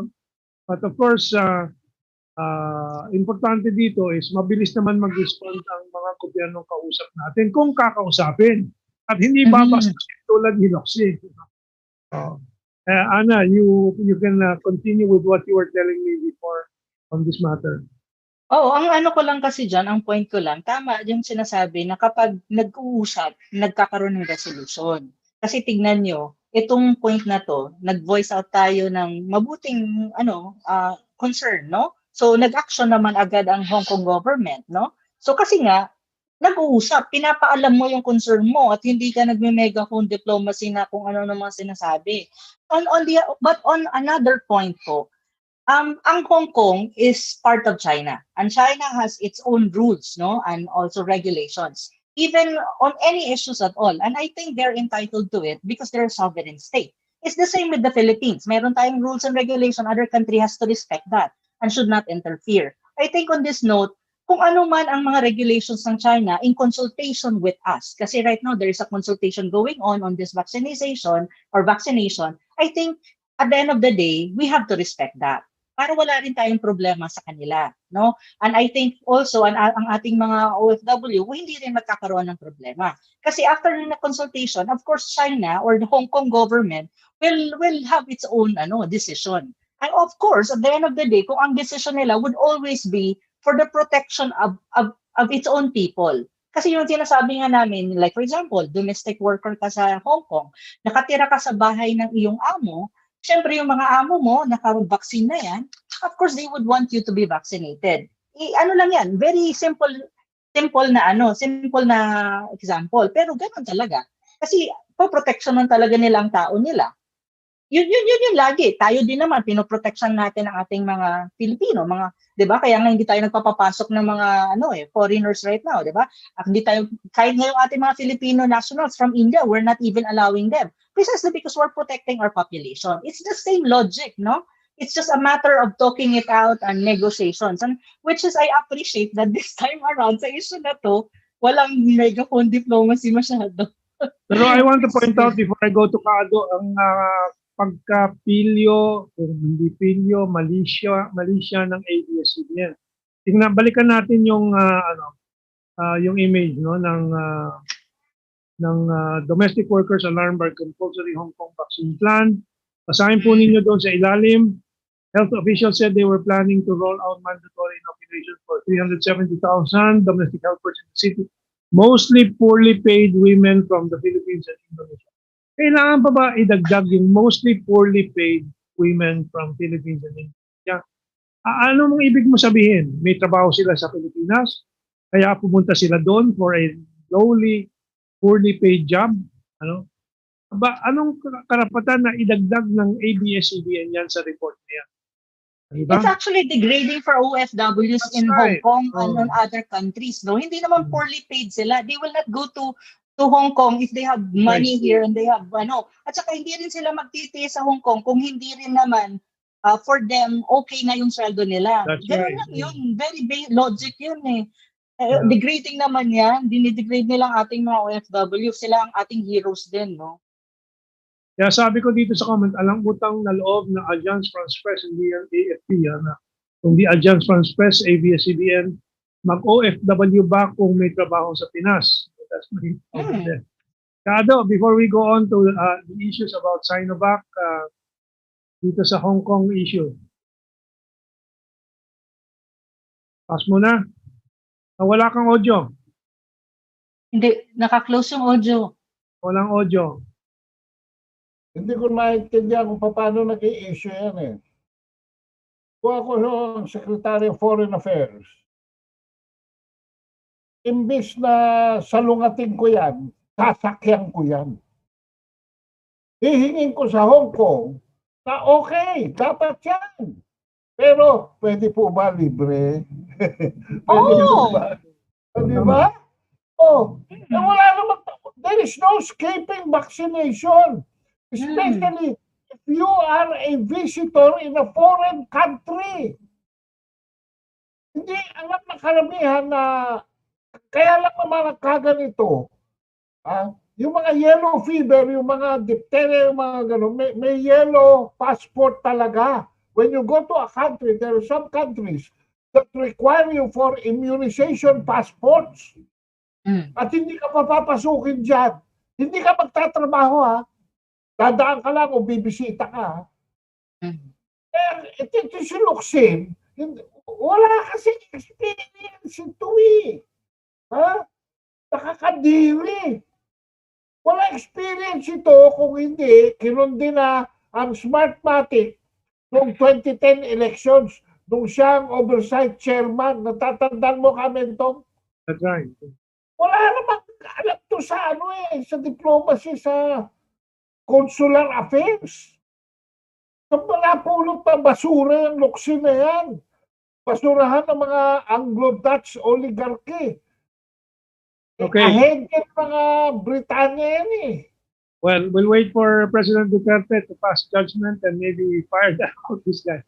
But ang good news naman dito po sa Sinovac, ating inaasahan nga sa Pilipinas din, kasi ito talaga ang unang dumadagsa ang kanilang vaccines. Sa European Union regulator. Malay mo ka, Mentong, baka bigyan sila ng libre, Sinopharm pa. So ang Sinovac po, nire-review na ng European Union medical institutions, no? Yung which do they call this? But anyway, it has started a real-time review of Sinovac's COVID-19 vaccine based on preliminary results from animal and human trials that suggested the vaccine produces an immune response against coronavirus. But itataya po na ito doon sa nangyayari sa India. Actually, ang China po ang unang nagpadala ng tulong sa India. Tens of thousands of oxygen generators. May papakita sana akong video dito pero hindi ko na sinama kasi nag-aalala ako sa time po natin. Sa bagay, medyo maaga pa. No? But I didn't prepare it anyway. Talagang namamatay ang mga tao sa India sa kulang ng oxygen na mahigop ang mga pasyente. Sa kalsada, sa kanilang tok-tok ng mga parang tricycle nila, doon na nakalatag po, at saka yung mga cremation po, mga basketball, football court, ginagawang crematorium na. But anyway, dito sa India COVID, BBC report, opposition call for full national lockdown. The Hindustan Times reports tackling the oxygen crisis as people gasp, waiting time to install oxygen plants go up. And sa The Print, which is an Indian publication, Modi government holds out on Beijing offer for COVID help, but no trade bar on private firms. Nag-hele-hele pa si Modi na tanggapin ng official government assistance from China. Pero yung private sector po malayang mag-supply ng anumang maitutulong. Ang Alibaba nag-supply na, ang Tencent, the private big companies in China have been supplying. But finally, the Chinese government has also scheduled around 40,000 oxygen concentrators or generators for India. Pero alam mo, napapansin ko, nag-review ako ng ilang Indian news podcast. Karamihan po, babanggitin ng US, Europe, and so on. Pati Taiwan, babanggitin, hindi babanggitin ng China, ang donations ng China. I think maraming problema sa political and culture po ng India mismo for them to be able to expeditiously deal with this crisis nila. But it is really not just an Indian problem, but the problem of the whole world. Sa dami po ng mga Indians na nakakalat sa mundo, napipilitan na ang mga gobyerno na pagbawalan ang pagdating ng mga eroplano galing sa India. Otherwise, mag-i-spread. We don't know what the variants are coming up in India kasi mabagsik daw yung ibang mga variants. Mabagsik, oo. Mabilis siya, mabilis. Yes, anything to add here, Maestra Ana? Ako naman po, pagdating sa political na side niyan, kasi 'di ba, the Chinese government actually offered. They were one of the few, the first government, the first government offered help. And actually, it was even President Xi Jinping who even, offered and made a statement on that. Pero si Modi, medyo may yung tawag nito, yung kanyang pride, hindi niya malunok, no? Kasi nga, dahil nga nagkaroon ng clashes doon sa border ng between China, Alam niyo po, sa history ng mundo, dahil nga po nanonood ako ng historical na mga videos, no? And soap operas even, and even books, history books. The downfall of a country and the downfall of a leader, and even yung pagkakaroon ng maraming problema sa isang bansa, sometimes po nanggagaling sa isang tao lang, sa leader na hindi niya malunok yung pride niya for the sake of his people.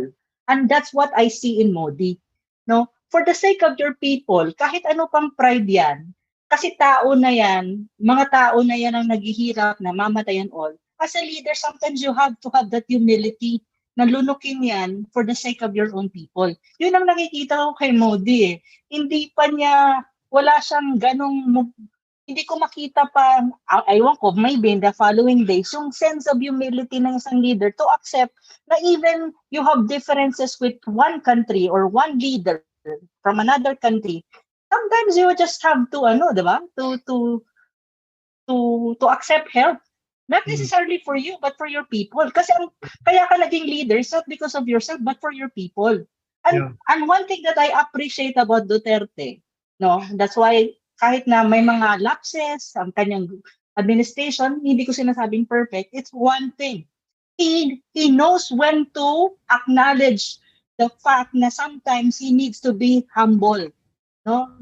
Kahit itong WPS na issue na to, it's one way of saying na yes, we have differences, but I need your help and I accept your help, but it doesn't mean that we don't acknowledge the differences. Because it's for the Filipino people, and the Filipino people is more important than the pride of a leader. Sometimes dapat ganun ang leader kasi sa history po ng mundo, marami ng country ang naghirap, namatay, kingdom fell precisely because of the attitude of the leader. Ang nakikita ko po kay Modi mas ganun. Pero ang mabuti na lang, may private sector. At dumadaan sa mga private sector po ang tulong na nanggagaling sa ibang country like China. Pero sa kanilang mga media, kasi sinusubaybayan ko din, walang recognition na gano'n. Kasi they censor that.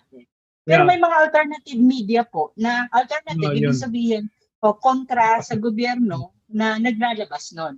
May mga ganun po. Well, yung message ni Xi Jinping, ang nag-acknowledge a lower level government official.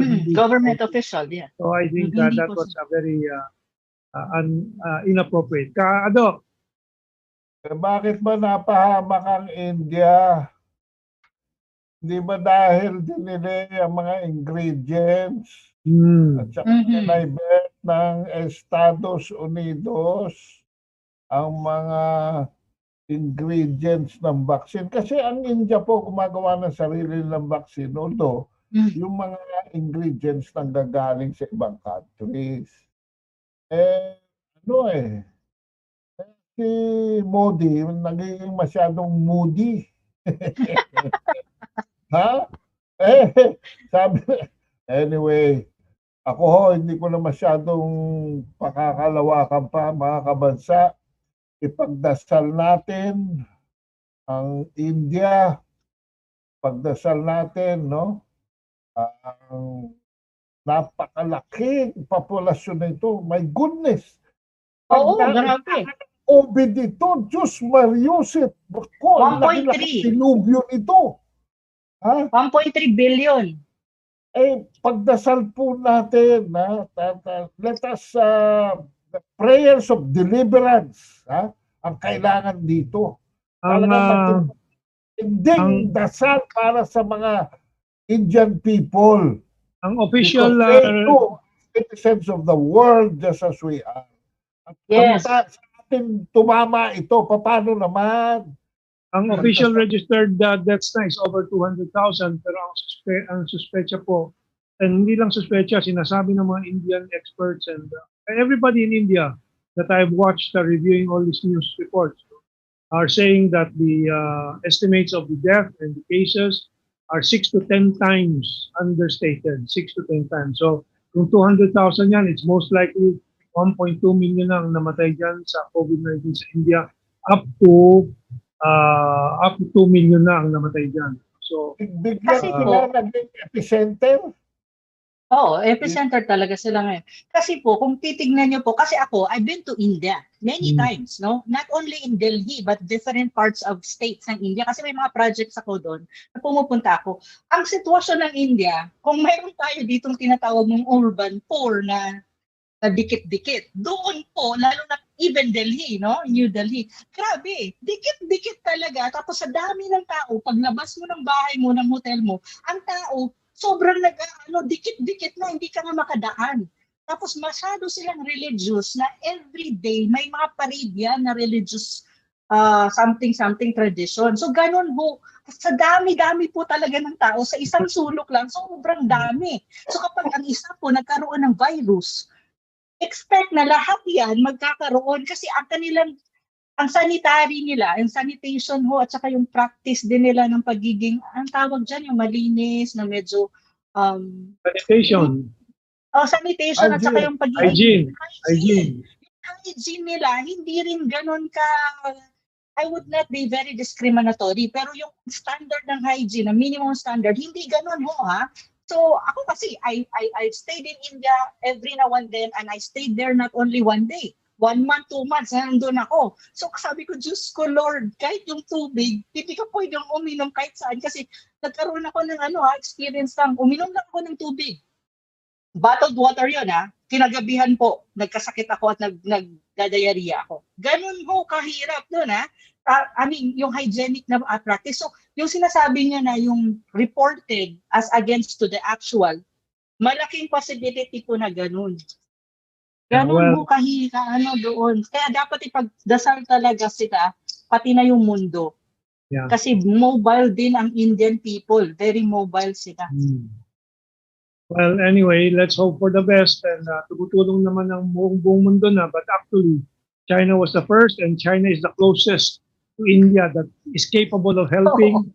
Kasi yung mga bansa sa paligid, kasi hirap din ng India. Bangladesh, Nepal, Pakistan, Bhutan, Myanmar. Myanmar has a border din. Yeah, That's right. Myanmar has a border din. So, well, the Philippines can't do much because we have to take care of ourselves for the meantime. Up to November sana, kung talagang mangyari na po yung herd immunity, then our lives will go back to normal. And, sir, na-report niyo na po ba na darating po sa Friday yung 1.5 yes, million? paki-update kami. Hindi ko nasama, pero please update us. Hindi nasama. Very quick lang po. 1.5 million of Sinovac will be being prepared right now in Beijing with our ambassador po, and then it will be delivered on May 5. May 7. May 7 is Friday. This Friday po. Yes. So madadagdagan po ang ating vaccine, and that's very good news for us. 1.5 million doses this time, no? Hindi na po siya yung 500. Isang bultahe po. Siguro that's very good for us po. Okay. So let's move on to the more global issues. Sa kasalukuyan po, nag-uusap ang G7, the seven Western powers, including Japan, to the seven. UK and the US, however, is pushing the G7 to ally against the threats from Russia and China. At hindi po madali na ito na magawa ng Estados Unidos. Una-una, yung UK is out of the European Union, and one of their audience, of course, is the European Union, Germany, France, and who else in the European Union, plus Japan. I remember my article in the TNA website last December. Sabi ko, December 2020 cemented the multipolar world. Ang gusto ng Estados Unidos, the unipolar world pa rin. Pero mukhang mahirapan na po sila kahit na itong kanilang patuloy na pag-pressure sa European Union. Kasi nga, nung Disyembre, nagkasundo na po ang China at European Union doon sa Comprehensive Investment Agreement or CAI, Comprehensive Agreement on Investment. At ang Germany ang namumuno po dyan. At itong nakaraang 2 linggo lang po, nagpirmahan na po. Kasi noon general agreement lang po. But finally, the European Union has signed this agreement with the firm position of Hungary to have it signed despite the pressure of the US to stop it. And of course, Germany on the issue of the Nord Stream 2, yung gas pipeline from Russia to Germany. So this is my prognosis. Hindi po makukuha ng UK at US na mag-alyansa ang ibang mga G7 countries, including Japan, to ally against Russia and China. I don't know if you want to comment on this, Madam Ana, Maestro Ana, and Kaado. Si Kaado muna. Kaado, meron ka? Nag-aayos siya ng camera niya. Ayos ko yung camera ko. Hindi na nahulog. Anyway, too little, too late. Ang masasabi ko nito, ito na nga ba sinasabi ko kaya nagmamadali yung European Union bago magpasko. So, talaga mangyayari na ito eh. At ang problema, ito sinasabi ko, maraming dekahon sa Western world. Itong mga European Union, paano mo titirahin ng Russia? Anong mangyayari sa iyo pag winter? Gas and oil yan, cheap. Delivered to Eastern and Western Europe through pipelines from Russia. Reinforced by pipelines from China. And of course, the BRI. Paano na yan? Papayag ba ang Germany na maging number 2 uli ang Volkswagen sa Toyota? Hindi. Pagkakataon na yan. So, the US and the UK are being victims of their own greed. Akala nila business as usual. No way, no way. The world is changing, and the emerging powers now are leaning towards Asia. Yan o, masasabi sa inyo. From our international relations, Maestra, please. Okay, ang masasabi ko po dyan, totoo po yan. In a matter of time, kasi ngayon, I don't even consider na nasa unipolar world pa rin tayo. Kasi you have two contending powers, bipolar pa nga siguro, or even multipolar to a certain extent. Depende kung paano mo tinitignan. Kasi you have right now a contending power, which is China, and it's rising and still rising. At the end of matagal pa yung rise niyan kasi hindi pa napo-consolidate ng China ang kanyang economy, yung power sa military and all, It's just beginning. But at the same time, you have a power like US na nasanay siya actually na siya lang ang superpower sa buong mundo. for the longest time. So, ang nahihirapan ng US i-accept that there would be a possibility in time, the history of the world, na pwede siyang maging second at ang mundo ay magbabago from a unipolar to a bipolar to a multipolar. Pag sinabing multipolar po, may mga big powers ka, may medium powers ka, and may even smaller powers ka that are actually very influential in terms of how the world conducts its business in terms of military, in terms of economics and all that. Pero doon mo rin makikita sa multipolarity or multipolar world na may mga regional powers ka. Like for example, in Asia, in a matter of time, probably 20 to 20 years from now or 10 years from now, you have powers na makikita mo na, no? China is emerging as the regional power talaga sa Asia. In the Middle East, you have Saudi Arabia, you have Iran, even, no? In the North America, you have the US, of course. No, darating yung point na may ganon. Ngayon, hindi pa yan obvious, but the more China develops, the more partners of China develops, the Middle East as well, no? Mag-i-emerge yan. And even India is one of the regional power. Ang problema lang ngayon ng India, if you look at it, yun, nasasalanta sila ng COVID-19 and it would be very difficult for them to bounce back economically kasi nga, ang daming problema right now. So, yun, that even India is being projected also to be a regional power and a contending regional power to the US even, no? And not only, and in EU, of course, you have the European Union, no? So, yun ang multipolarity. Ibig sabihin, hindi na ang US ang dominant power. There are other powers existing and competing, but of course, at the end of the day, ang wish natin is always a peaceful coexistence of all these powers, no, na nandyan, or countries who are considered to be powerful in their respective regions. Yeah. So, yun yung emergent, yun ang projection na mangyayari sa ating world order or system in a matter of time. And I hope the Philippines, I hope the Philippines would be a power as well. Go ahead. Tayo ay na-predict by Hong Kong Shanghai Banking Corporation that we will be the number 16 economy by year 2050. And dahil ba yan sa US? Dahil ba yan sa UK? Hindi.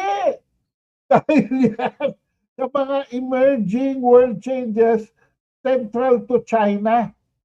Yes. Ito hindi naiintindihan ng mga kongresista at saka mga senador at saka ng mga politiko na kyaw-kyaw dyan sa West Philippine Sea. Na ginugulo natin itong dragon, sundo tayo na para bang meron tayong sa dragon, sinusundot-sundot natin yung buntot. Jesus Mariosep naman, magiging 16th power ba tayo in the World Cup?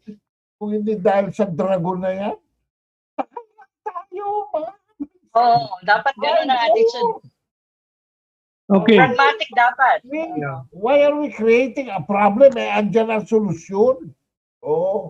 At this point, I'd like to remind everyone that there is the BRICS organization, Brazil, Russia, India, China, and South Africa. Bawat bansa dyan po, kinakatawan ng isang region ng mundo natin. Ang Brazil ay yung South or Latin America. Ang Russia, of course, the Eurasian landmass. And China, India pala, and China for Asia, and South Africa for the African continent. So that is the BRICS countries, and you have to add, of course, Europe as one. This is the 6th, and the United States of America in the Northern America region, maybe that would be the 7th. So you would have 7 major powers in the world eventually. Parang may council yan, where these countries would represent the different regions. So mas balanse ang poder. Dapat yan BRICS-P na BRICS-P. Philippines. Well, first, daan-daan yung BRICS po, nag-absorb po ng ibang mga bansa o tumatanggap. Pakistan is applying, Indonesia is applying, and so lalawak po yan. The point is, ang mundo po ay napakahirap na po patakbuhin ng isang superpower lang.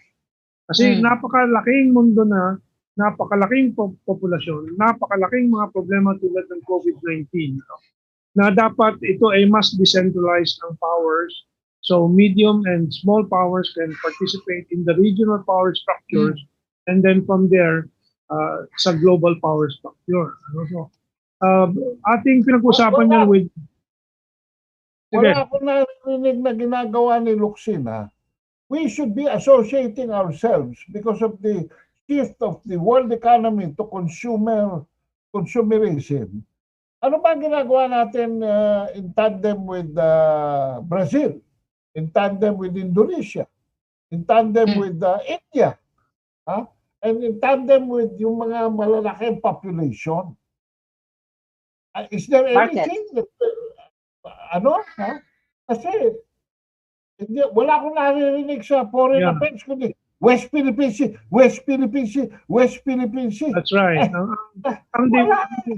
Ang diplomasya, hindi lang po political diplomacy. There's economic diplomacy, there's cultural, people to people or cultural, so marami yan. And talagang wala nga tayong babalitaan sa DFA natin under the present dispensation na malawak ang kanyang concerns.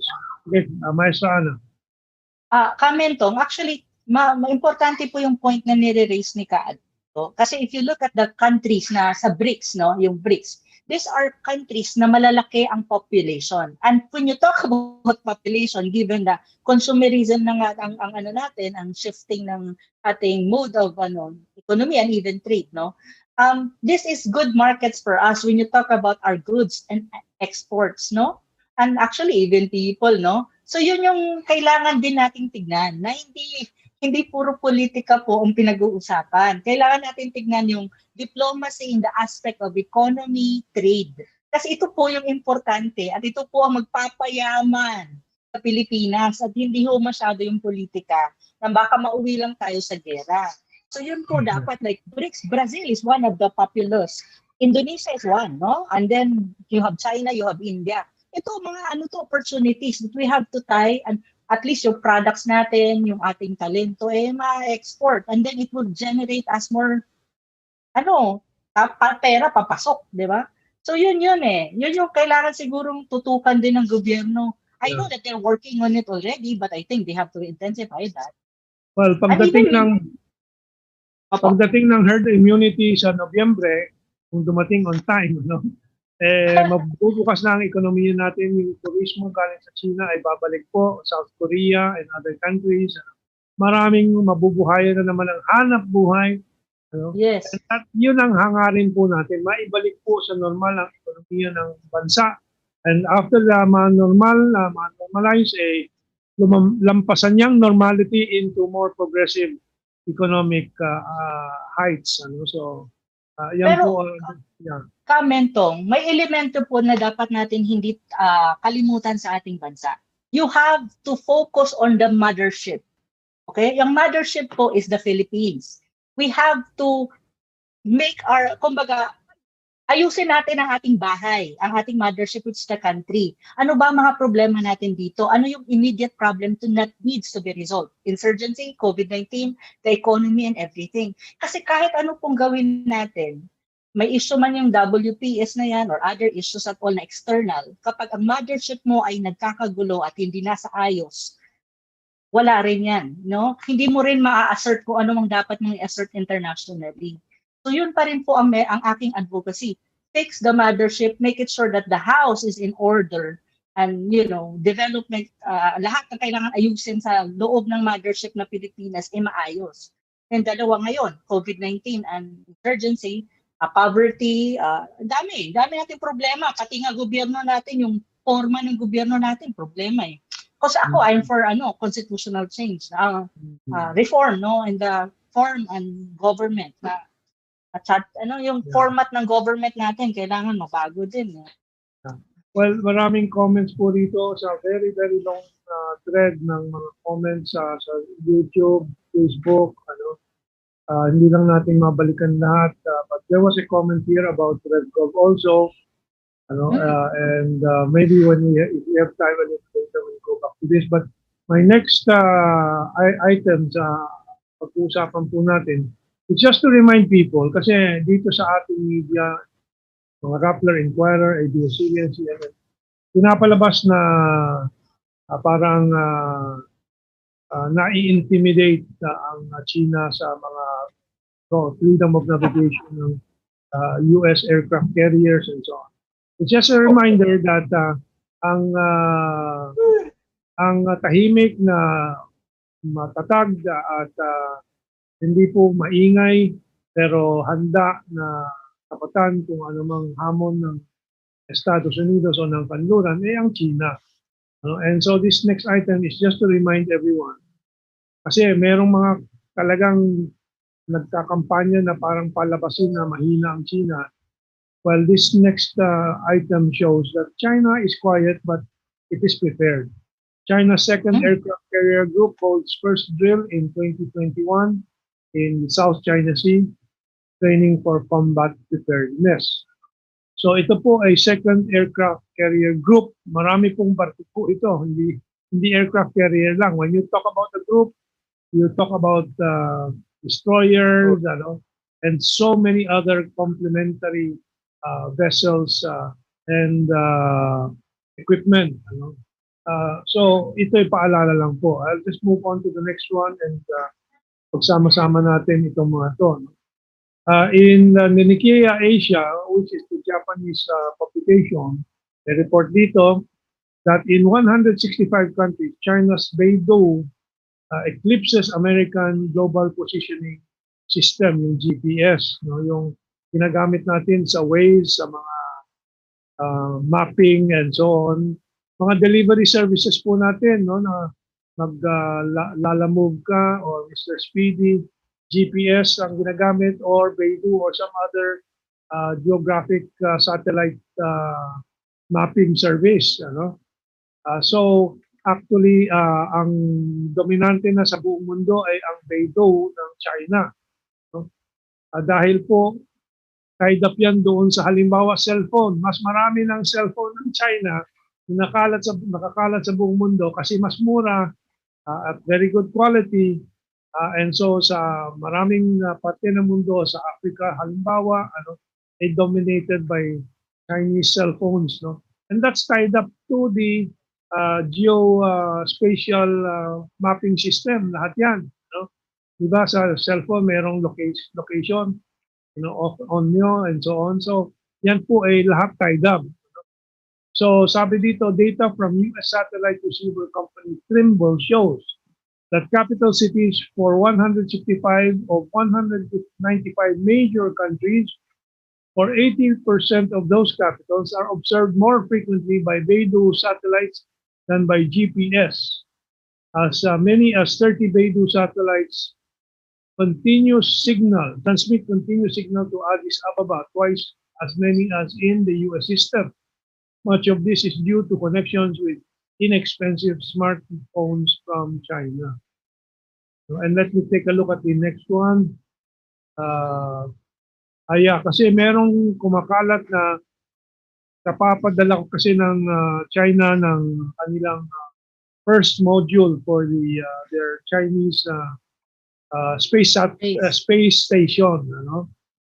And this is coming in as the US International Space Station is reaching the end of its life this year or the next 2 years.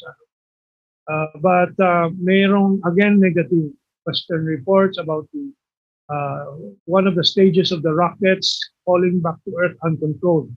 Hindi po totoo yan. Yan po lahat kalkulado. Anyway, the Chinese rocket, the stage predicted to re-enter Earth atmosphere on around May 8. Ngayon, walang peligro po dyan dahil pagpasok po ng rocket sa Earth's atmosphere, nasusunog po yan tulad ng Falcon 9 rocket breakup sa US West Coast. Doon sa makikita nyo sa harap po ninyo, yung parang ilaw na yon, yun yung nasusunog na rocket na pira-piraso na kalat-kalat na. But 40 years ago, yung NASA Skylab Space Station fell to the Earth at malalaking mga chunk kasi space station yung bumagsak . So my point here lang is may negative propaganda laban sa China na naman, but anyway, I'm trying to make sure everybody understands that there is no danger and all of this is well planned. Ayan lang last item natin. So we have 3 or 4 items that you may want to comment on. First, katatapos lang natin doon sa UK and US urging G7 to ally against China and Russia.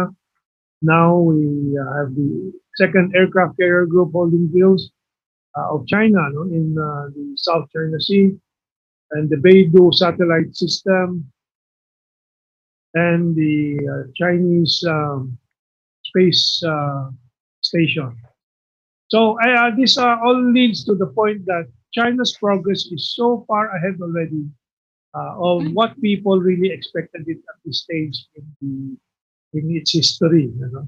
And so maasahan po natin that the Philippines also will be joining the space age. I know of one Filipino who is training in China to be one of the astronauts with the Chinese space program in the coming future. One of these days, I'll try to have an interview with him. Anyway, so Maestra Ana, Kaado, any reactions to this? And we'll be ending our discussion in a few minutes with your goodbye messages for this evening. Yung sa yung sa doon sa issue ng yung parang GPS? sinasabi nila na hindi, yung sa naval, yung sa atras daw ng China fleet or vessels in the South China Sea kasi darating daw yung mga Amerikano or something. Ang mga taong magsasabi lang yan are those people who really does not understand China at all, especially the military capability of China, especially the naval capability of China. I think those people has to really understand, has to study, para walang miscalculation, especially the Philippines. If we really want to make a very good policy in terms of how we engage China and how we balance our act between China and the US, we really have to study that aspect. Para kung magkakaroon ka ng decision, hindi miscalculated, but calculated and calibrated. Kasi kung titignan mo, kaya lang naman umiiwas yung China o maatras, quote-unquote, because they don't want gulo. Ayaw nila ng gulo kasi hindi naman talaga yun ang kanilang purpose. As much as possible, they don't want to have gulo or war because that is not their purpose and it will just, impede yung kanilang development na nangyayari. Ang daming development sa kanila, economically, technology, space, and all. So, engaging into those kind of military conflict, it will only delay or to certain extent disrupt, yung mga yung mga development na nangyayari. So, that's not for their advantage. So, that's why umiiwas yan sa gulo. But don't ever underestimate their capability. So, that's something that, Filipinos has to really study. Don't ever underestimate. It doesn't mean na umiiwas sila is they're not capable. They are. You have to look at the naval capability of China is the strongest and the largest and the most modern in the world as of now. Yan ay dapat nating tignan. It's not necessarily to threaten us or anything. It's just a fact na kailangan natin when we make decisions. Kasi dapat ang decision natin as a country is well calculated and based on facts at hindi based on bravado. Yun ang sinasabi ko when you talk about these things. Kaya ako, pag nakakabasa ako ng mga ganong comment, parang iniisip ko na lang, Diyos ko, dapat siguro i-educate to sa totoo at sa factual na sitwasyon, Kasi parang ang dating kasi, walang sinabi ang China sa US pagdating dyan kasi umatras sila. Naku, that's a very, very myopic way of thinking at dapat tayo mag-ingat sa ganong pag-iisip kasi baka magkaroon tayo ng maling desisyon dahil dyan, Yeah. So yun po yung sa mga issues na gusto ko pong i-point. Thank you. Si Roland Salvador sabi dito, di po nila sinama ang China sa ISS International Space Station. Before hindi po. 2011 nga, hindi nila sinama. Ngayon hindi po nila akalain na magagawa ng China na makapag-produce ng sariling space station. Si Roland Salvador po. Kado? Marami po ba tayong oras? 4 minutes to go. 4 minutes. 4 minutes. 4 minutes to go. Ay, nako. Isa sa mga dapat reviewin nyo. Akala ninyo dahil maliit lang ang Navy ng China kumpara sa Navy ng US o ng Actually, Kado, it's already bigger than the US Navy. Except sa aircraft Yes. carrier, no? Aircraft Oo. carrier, pero yung naval, yung boats and Yung all. yung buong bilang ng vessels mas marami na ang China. Pag-aralan nila yung backstop niyan, which is the Dongfeng. Yes. Intercontinental, Interregional Ballistic Missile. Hindi, quiet na quiet ho yan. Hindi binabanggit ng China yan. Pero nakatago ho yan sa mga bundok. At Okay. anytime, it can be launched if necessary only. Kasi pag-defense lang naman yun. Ang prinsipyo defensive. ng China, pagdating sa military, dinefine nila kung sa diplomacy, Josue, harmony. Sa military, ang PLA is engaged in active defense. Oh. Karalan nyo ho yan. Dahil yung mga maraming buyo, maraming mga bully, maraming mga paasta-asta dyan, hindi naman nila naiintindihan. Pero ako, last word ko bago ako magpaalam mga kabansa, no? Gusto kong parangalan ang ating nag-iisang kababaihan dito sa screen na si Ana Malindogoy.